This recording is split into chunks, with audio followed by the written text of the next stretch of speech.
በጥንታዊው የዳንኤል ትንቢት ውስጥ ለዘመናት ያልተፈታ አንድ የጊዜ እንቆቅልሽ አለ። ልክ አንድ ሰዓት መቁጠር ጀምሮ ወሳኝ ምዕራፍ ላይ ሲደርስ በድንገት እንደቆመ ነገር ነው። ዛሬም እንዳስሳቸው ጽሑፎች ደግሞ ይህ የቆመው ሰዓት እንቆቅልሽ የለም ይላሉ። አዎ ራሱ የትንቢቱ ወሳኝ አካል ነው የሚሉት። የሚገርም ነው። እንዴት ሊሆን ቻለ? የቆመው ሰዓት ምን እየሰራ ነው? በትክክል እንቆቅልሹ ይጀምረው ያው ሰባ ሱባኤ ተብሎ ከሚታወቀው የዳንኤል ትንቢት ነው። ብዙዎች ሱባኤ ሲባል ሳምንት ይመስላቸዋል። ነገር ግን በዚህ ትንቢት ውስጥ አንድ ሱባኤ 7 ዓመታትን ነው የሚያመለክተው። ስለዚህ 7 ሱባኤ ማለት 490 ዓመታት ማለት ነው። በትክክል 490 ዓመታት እና ትንቢቱ እንደሚለው እነዚህ 490 ዓመታት ሲጠናቀቁ የእግዚአብሔር ፍጹም መንግሥት ይመጣል። እሺ፣ እንቆቅልሹ የሚመጣው እዚህ ላይ ይመስለኛል። ከነዚህ 490 ዓመታት ውስጥ 69ኙ ሱባኤ ማለትም 483 ዓመታት እንዳለቁ አንድ ወሳኝ ነገር ይፈጸማል። ነገር ግን የመጨረሻው አንድ ሱባኤ ያ የመጨረሻው 7 ዓመት ወዲያውኑ አልጀመረም። ልክ ነው። በመካከላቸው ረጅም የጊዜ ክፈት ያለ ይመስላል። የዛሬው ትንታኔያችንም የሚያተኩረው በዚህ ክፈተት ላይ ነው። ጽሑፎቹ እንደሚሉት የ69ኙ ሱባኤ ማብቂያ መቼ ነበር? ይህ ክፈተት ስለምን ተፈጠረ? ዋናው ውዝግብ ያለው እዚያ ላይ ነው። ጽሑፎቹ ሁለት ዋና ዋና አመለካከቶችን ያቀርባሉ። ሁለቱም ወገኖች የ69ኙ ሱባኤ ማብቂያ ከጌታ ኢየሱስ ጋር የተያያዘ እንደሆነ ይስማማሉ። ግን የትኛው የሕይወቱ ክስተት ነው የትንቢቱ ፍጻሜ የሚለው ላይ ነው የሚለያዩት? በትክክል የመጀመሪያው አመለካከት ሱባኤው የሚያማቃው በተጠመቀ ጊዜ ነው ይላል። ሁለተኛው ደግሞ የሚያማቃው በመስቀል ላይ በሞተ ጊዜ ነው ይላል። ይህ ትንሽ የሚመስል ልዩነት ነው። እውነት ነው። ግን ለቀጣዮቹ ክስተቶች ሁሉ ያለንን ግንዛቤ ሙሉ በሙሉ ይቀየረዋል። እሺ፣ እንግዲያውስ ይህንን እንቆቅልሽ እስኪ ክር በክር እንፍታው። ከመጀመሪያው አመለካከትን ጀምር። 69ኛው ሱባኤ በጌታ ኢየሱስ ጥምቀት ይጠናቀቃል የሚሉት ወገኖች መከራከሪያቸው ምንድን ነው? የእነሱ ዋና መሠረት ዳንኤል 9:20 ላይ የሚገኘው ሐረግ ነው። ምንድን ነው የሚለው? ጥቅሱ እንዲህ ይላል፣ ኢየሩሳሌምን ለማደስና ለመሥራት አዋጁ ከወጣበት ጊዜ ጀምሮ እስከሚመጣው አለቃ እስከ መሲሕ ድረስ። እስከ መሲሕ ድረስ? እስከ 7 ሱባኤና 62 ሱባኤ ይሆናል። እዚህ ላይ ቁልፍ ቃሉ እስከ መሲሕ የሚለው ነው። መሲሕ ማለት ደግሞ የተቀባ ማለት ነው አይደል? ልክ ነው። የተቀባ፣ ይሄ በዘይት የመቀባት ስርዓትን ያመለከታል፣ ለንጉስነት ወይም ለክህነት መሾሙን። ታዲያ ከጥምቀቱ ጋር እንዴት ይገናኛል? ግንኙነቱ በጣም ቀጥተኛ ነው። ያው በወንጌላት እንደምናነበው ጌታ ኢየሱስ በዮርዳኖስ ወንዝ በዮሐንስ እጅ ሲጠመቅ መንፈስ ቅዱስ በርግብ አምሳል ወርዶበታል። በትክክል ያ ክስተት መንፈሳዊ ቅባቱ ነበር። እግዚአብሔር አብ ለሕዝባዊ አገልግሎቱ የቀባውና የሾመው በዚያች ቅጽበት ነው። ገብቶኛል። ስለዚህ ይህ አመለካከት እስከ መሲሕ ወይም እስከ የተቀባው የሚለው ትንቢት ፍጻሜውን ያገኘው በዚህ የጥምቀት ቅባት ነው ብሎ ነው የሚከራከረው። የ48 ዓመታት ሰዓት መቁጠሩን ያቆመው እዚያ ላይ ነው ይላሉ ማለት ነው? ልክ ብለሻል። በጣም አሳማኝ ነው። የትንቢቱ ፍጻሜ የሚሆነው የመሲሁ የሕዝብ አገልግሎት መነሻ ነጥብ ላይ ነው ማለት ነው። ለትልቀው የተለየበትን ቅጽበት ያመለክታል። እሺ፣ የመጀመሪያው አመለካከት በቅባቱ ላይ ያተኩራል። ግን ሁለተኛው ወገንስ በቀጣይ ቁጥር ላይ የሚገኘውን ቃል ሲያዩ ይህንን እንዴት ሊያልፉት ይችላሉ? ጥቅሱ ስለ ሞት ይናገራል አይደል? ልክ ነሽ። ሁለተኛው አመለካከት ትኩረቱን ሙሉ በሙሉ የሚያደርገው በቀጣዩ ቁጥር በዳንኤል 9:26 ላይ ነው። እሱ ምን ይላል? ጥቅሱ ከ62ቱ ሱባኤ በኋላም መሲሕ ይገደላል፣ የሚረዳውም የለውም ይላል። እዚህ ላይ በዕብራይስጡ ወንመን ይገደላል ተብሎ የተተረጎመው ቃል ይቆረጣል ወይም ይቆረጣል የሚል በጣም ጥልቅ ትርጉም አለው። ይቆረጣል። ይሄ በጣም ጠንካራ ቃል ነው።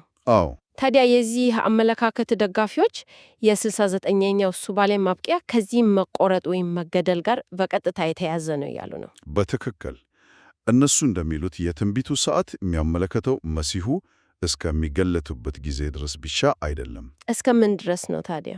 ቤዛዊ ሥራውን እስከሚፈጽምበት ማለትም እስከሚሞትበት ቅጽበት ድረስ ነው የሚሉት። የትንቢቱ ማጠናቀቂያ አገልግሎቱ ሳይሆን መሥዋዕትነቱ ነው ባይ ናቸው። ስለዚህ ለነሱ የ60ኛው ሱባኤ ፍጻሜ የጌታ ኢየሱስ የስቅለት ሞት ነው። ልክ ነው። ይህ ማለት ሁለቱ አመለካከቶች ትኩረታቸው ፍጹም የተለያየ ነው። አንዱ አገልግሎት ሲጀምር፣ ሌላኛው ደግሞ መሥዋዕትነት ላይ። ትልቅ ልዩነት ነው። በጣም ትልቅ። ነገር ግን ጽሑፎቹ እንደሚሉት ከሁለቱ የትኛውንም ብንመርጥ ቀጥሎ የሚመጣው ነገር አንድ ነው። አዎ፣ የትንታኔው አስኳል ይሄ ነው። ይህ የማቋረጫ ክፍተት ወይም የመካከለኛ ጊዜ የሚሉት ጽንሰ ሐሳብ የሚመጣው እዚህ ላይ ነው። በትክክል የ69ኛው ሱባኤ ማብቂያ ትምቀቱ ነው ብንልም ስቅለቱ ነው ብንልም ጽሑፎቹ እንደሚሉት ውጤቱ አንድ ነው። የትንቢቱ ሰዓት ወዲያውኑ ይቆማል። አንዱ መቁጠሩን ያቆማል። ልክ የሩጫ ሰዓት ላይ ፖዝ እንደመጫን። ልክ እንደዛ ነው። ለምን ያህል ጊዜ ነው የሚቆመው?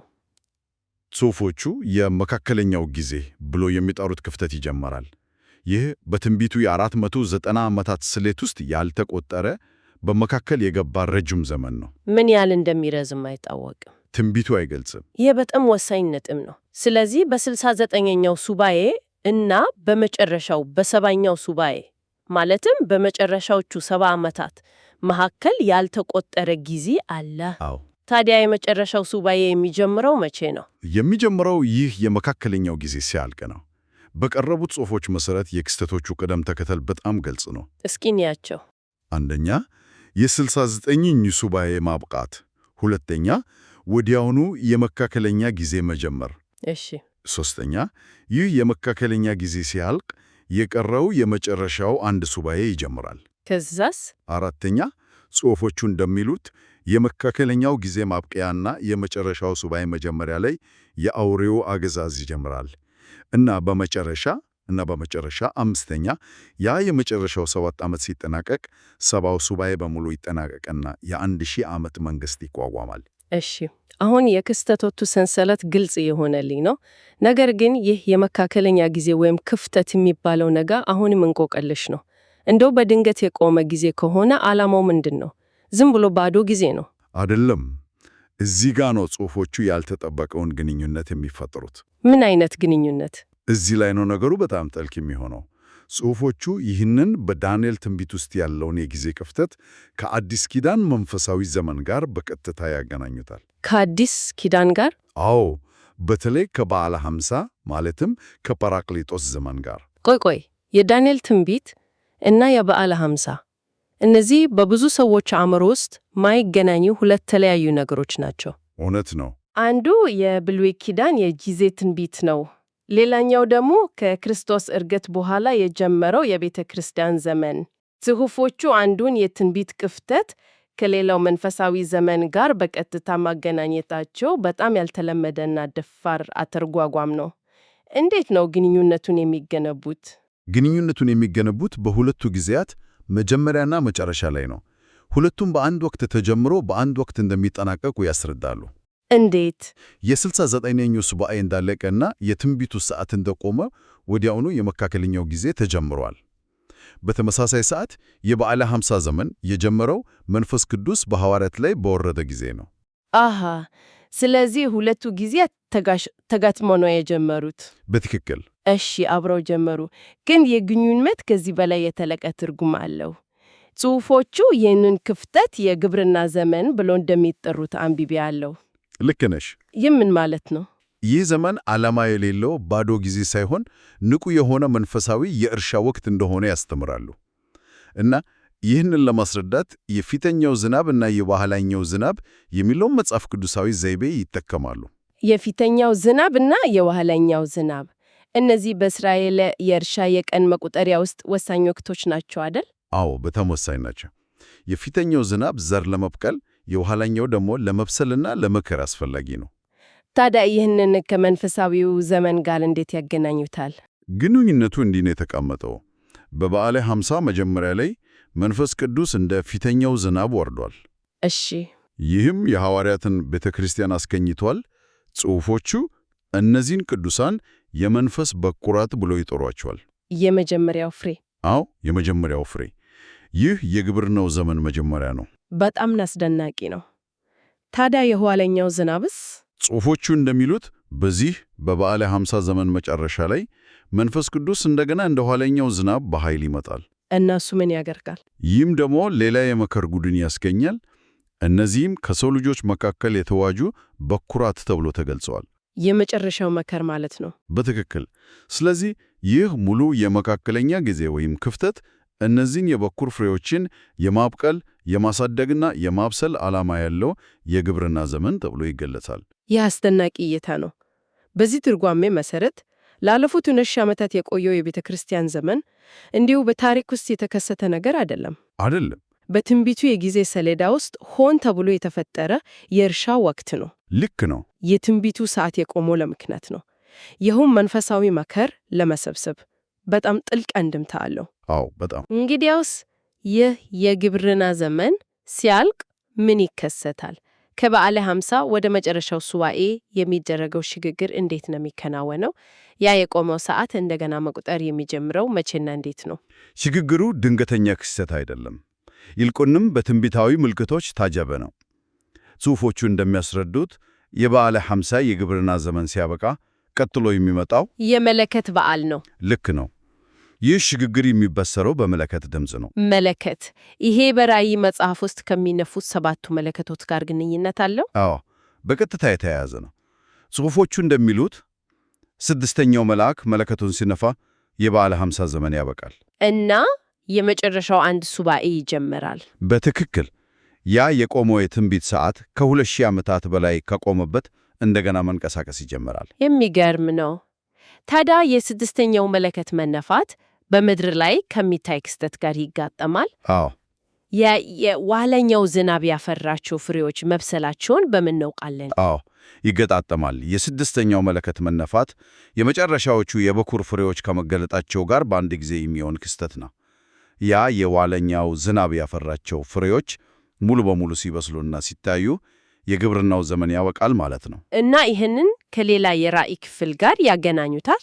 አዎ።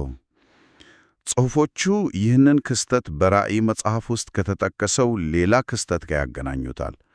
በምንጩ ጽሑፍ ውስጥ በኮሪያኛ የተቀመጠው ሐረግ የእግዚአብሔር ባሪያዎች በግንባራቸው ላይ መታተም ከሚለው ጋር ይዛመዳል። ስለዚህ የመጨረሻው መከር መሰብሰቡና ይህ መታተም አንድና የጊቤ ክስተት ነው። እንደዚያ ነው የሚተነትኑት። ሁሉም ነገር የተሳሰረ ነው።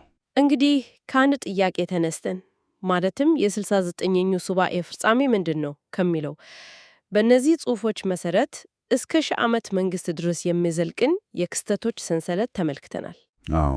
አንድን የትንቢት ክፍል እንዴት እንደምንተረጎም መቀየሩ ለመላው የፍጻሜ ዘመን እይታችን ምን ያህል ትልቅ ተጽዕኖ እንዳለው አይተናል።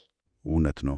ጥምቀት ነው ቃልን ሌላ የጊዜ ስሌት፣ ስቅለት ነው ቃልን ደግሞ ሌላ የጊዜ ስሌት ይኖረናል። ነገር ግን ሁለቱም መንገድ የሚያመራው ወደዚህ የመካከለኛ ጊዜ ጽንሰ ሐሳብ ነው። ልክ ነው። ይህንን ከሰፊው ምስል ጋር ስናገናኘው ዋናው ነጥብ ትርጓሜው የሚያስከትለው ሰፊ አንድምታ ነው። የአንድ ክስተት ጊዜ መወሰን ብቻ አይደለም፣ በመካከሉ ያለውን ዘመን ምንነትና ዓላማም ጭምር የሚገልጽ ነው። በትክክል።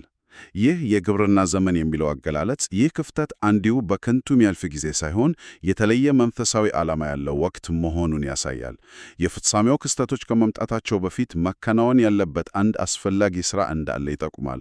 ዝም ብሎ የጠበቃ ጊዜ አይደለም፣ ንቁ የእድገት ጊዜ እንጂ። ጽሑፎቹ ይህንን ትንቢት ውስጥ ያለውን የመካከለኛ ጊዜ ወይም ክፍተት የበኩር ፍሬዎችን የማብቂያ የግብርና ዘመን ሲሉ ይገልጹታል። ይህ ደግሞ አንድ አዲስ ጥያቄ ያስነሳ። በእነዚህ ጽሑፎች እይታ አሁን የምንኖርበት ዘመን ዓላማውን ለመንፈሳዊ እድገት እና መብሰል የተሰጠ ጊዜ ነው ማለት ሊሆን ይችላል። ይህ ትርጓሜ እውነት ከሆነ የዘመናችን ግለሰባዊና ሲሎጂክ ዓላማ ምንድን ነው? ምናልባት የመጨረሻውን መከር ለማዘጋጀት የተሰጠን ጊዜ ይሆን? ይህ ለአድማቃችን እንዲያሰላስልበት የምንተወው ጥያቄ ነው።